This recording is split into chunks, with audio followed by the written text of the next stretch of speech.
Madam President, members of the Security Council, since the submission of the Secretary General's written report on Security Council Resolution 2334, hostilities and violence have continued throughout the occupied Palestinian territory. In the Gaza Strip, hostilities between Israel Defense Forces and Hamas and other armed Palestinian groups, including heavily Israeli bombardments through the Strip, have resulted in heavy casualties. In the occupied West Bank, high levels of violence persist amid ongoing Israeli operations, exchanges with armed Palestinians, settler-related violence, and Palestinian attacks against Israel. Among other deadly strikes in Gaza from 14 to 15 December, at least 69 Palestinians, including women and children, were reportedly killed in 4 Israeli strikes on schools sheltering IDPs in Gaza City, Beit Hanun, and Khan Yunis, including 20 killed in an airstrike hitting an UNRWA school in Al-Mawazi, Khan Yunis. The Israel Defense Forces say they were targeting Hamas militants. More than 250 Palestinians have been killed in such strikes in Gaza over the past week, according to the Gaza Ministry of Health. The death toll of this war continues to mount. Since October 7, 2023, more than 45,000 Palestinians have been killed in Gaza, according to the Ministry of Health, and over 1,700 Israeli and foreign nationals have been killed in attacks in or originating from Gaza, according to Israeli sources. In the occupied West Bank, on 12 December, an Israeli boy was killed in a shooting attack on a bus near the A1 Qadr junction in the occupied West Bank, south of Jerusalem. Israeli authorities say that the Palestinian perpetrators later turned himself in. The same day, Israeli forces reportedly killed a Palestinian man in an exchange of fire in Balata refugee camp near Nablus. Serious clashes have also taken place between Palestinian armed groups in the occupied West Bank and Palestinian security forces since the written report, particularly in Jenin camp following a Palestinian arrest operation and the seizure of Palestinian Authority vehicles by militants. Over several days, Palestinian security forces have killed an unarmed 19-year-old and detained numerous Hamas and Palestinian Islamic Jihad militants, while the clashes have caused significant damage to the camp. Madam President, I will now highlight some of the Secretary General's observations regarding the implementation of Security Council Resolution 2334. I once again strongly condemn the horrific attacks by Hamas and other Palestinian armed groups in Israel on 7 October 2023 and the continued holding of more than 100 hostages in Gaza. Nothing can justify these acts of terror. All remaining hostages must be released immediately and unconditionally. I remain appalled that there are reasonable grounds to believe that hostages may be subject to ongoing sexual violence and abuse.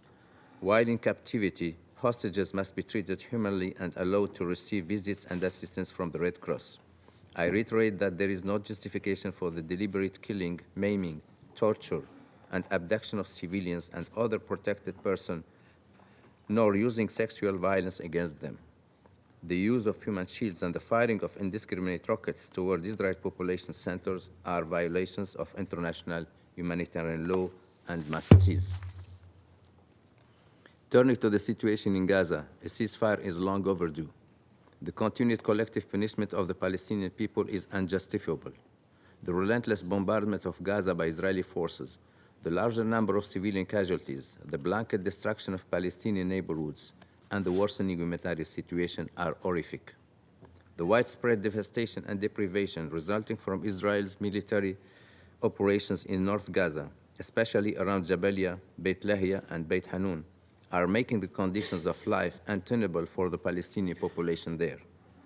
I condemn Israel's use of explosive weapons with wide area effects in densely populated area that has caused massive casualties and damage to residential buildings, schools, hospitals, mosques, and UN premises. United Nations premises are inviolable in all times. I reiterate my unequivocal condemnation of the widespread killing and injury of civilians in Gaza, including women and children, and the deprivation of essentials to survive. I'm concerned over what may amount to violations of international humanitarian law in the conduct of hostilities, including non-compliance with the principles of distinction, proportionality, and precautions in attacks and and against the effect of attacks. The international humanitarian law always applies to all parties to a conflict, and its application does not depend on reciprocity. The protection of civilians is paramount. There must be full accountability for any atrocity crimes that have been committed. I mourn the United Nations personnel killed in Gaza and strongly condemn the killing of all health and humanitarian personnel and journalists. I also condemn the looting of aid in the context of a breakdown of law and order. These are unacceptable and must stop immediately. I reiterate my call for the full investigation of all such incidents and accountability for any violation of international law. Due to continued restrictions imposed by Israel, looting by armed Palestinians, and overall insecurity, supplies have entered Gaza at levels that are inadequate to meet the overwhelming needs of the population, including large numbers of IDPs living in extremely overcrowded conditions. To address the needs, the United Nations and its partners urgently require the predictable entry and unimpeded movement of food, shelter materials, medicine and fuel, and the capacity to repair essential life-saving infrastructure, including the healthcare system. Noting its opening of additional entry points for humanitarian aid, I call upon Israel to fulfill its obligation as occupying power under international law, including allowing and facilitating rapid and unimpeded passage of humanitarian relief for civilians in need into and throughout Gaza, and to create the conditions that will permit the return of Palestinians to their homes. I know the relative success of the polio vaccination campaign.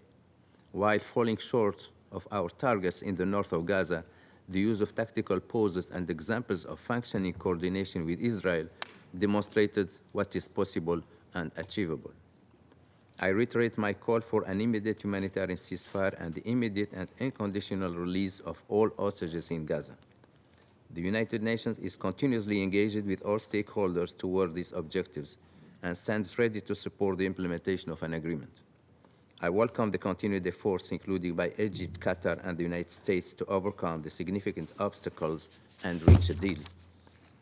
I remain deeply alarmed by the relentless Israeli settlement expansion in the occupied West Bank, including East Jerusalem, that is fueling tensions, impeding access by Palestinians to their land, and threatening the viability of a future independent, democratic, contiguous, and sovereign Palestinian state.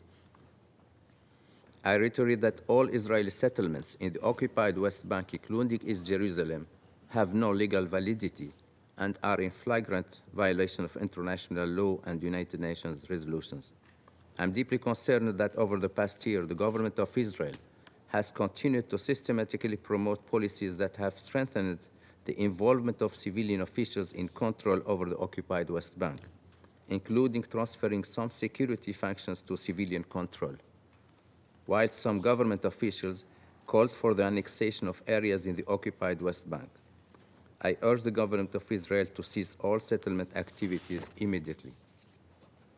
I note in this regard the recent findings by the International Court of Justice in its advisory opinion of 19 July 2024, which declared inter alia that Israel's continued presence in the occupied Palestinian territory is unlawful and must end as rapidly as possible. The demolition and seizure of Palestinian-owned structures, including internationally funded humanitarian projects, as well as structures related to income generation and the provision of essential services, entail numerous violations of international law and raise concerns about the risk of forcible transfer.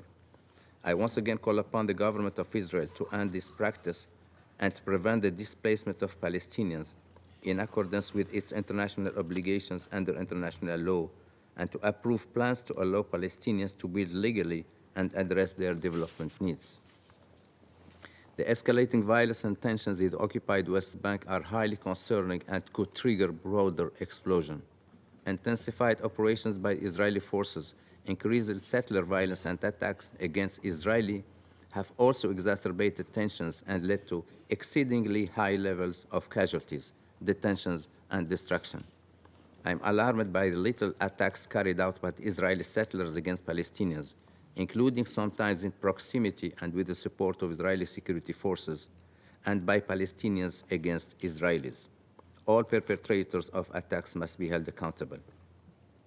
I reiterate that Israeli security forces in the occupied West Bank, including East Jerusalem, must exercise maximum restraint and use lethal forces only when it is strictly unavoidable to protect life. I call on Israel to abide by its obligations under international law and to ensure thorough, independent, and prompt investigation into all instances of possible excessive use of force, holding those responsible to account. I'm particularly appalled that children continue to be victims of violence on all sides.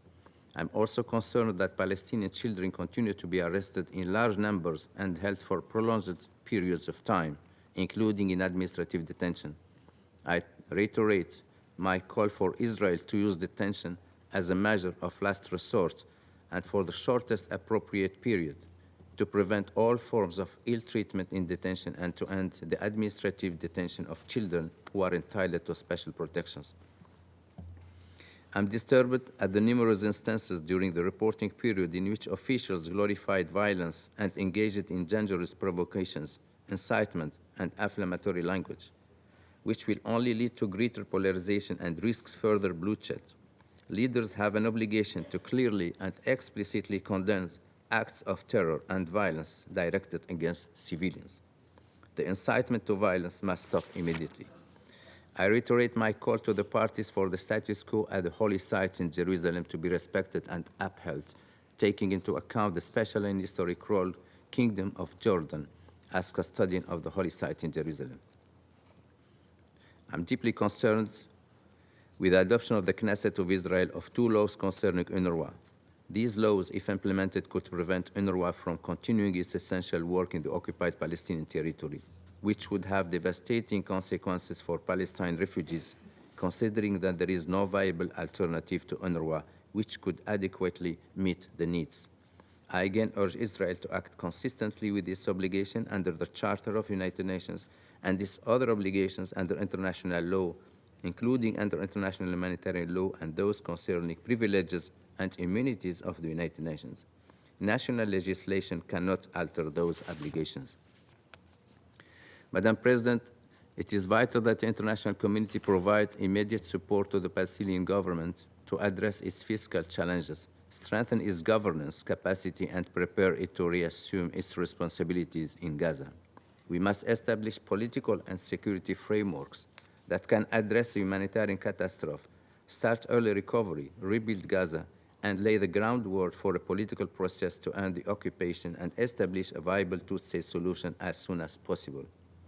It is vital that these frameworks facilitate a legitimate Palestinian government that can reunify Gaza and the occupied West Bank, including East Jerusalem, politically, economically, and administratively, while reversing the steadily deteriorating dynamics throughout the occupied Palestinian territory. Any attempt to establish settlements in Gaza must be firmly rejected.